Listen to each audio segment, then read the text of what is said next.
So, hi guys. So, dito ako sa CR namin. Sa toilet ba? Bathroom. Kasi, magbabalot ako ng mga regalo ni Princess para bukas. Birthday niya bukas. Pero, yung pabubuksan lang namin sa kanya is 3 or 4 na regalo bukas. Kasi, ang kanyang celebration talaga is sa May 21. Pero bukas na yung kanyang birthday, May 12. So, tara na guys.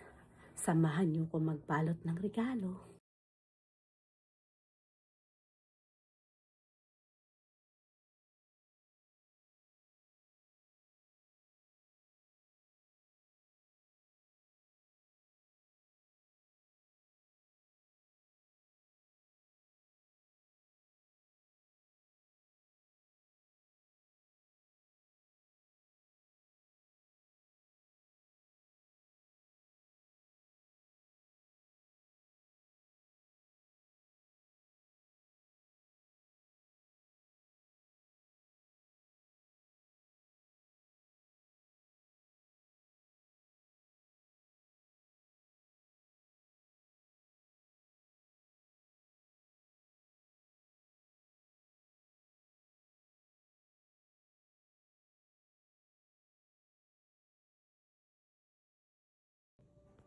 Ay, salamat. Natapos din. Pero hindi pa yan tapos. Meron pa akong mga darating na order.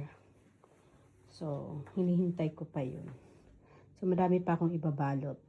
So, ayan pa lang. Kasi 17 years old na siya. So, ang regalo ko is 17 pieces din. So, hindi naman siya mga mahal. Pero, usable siya. So, ayan.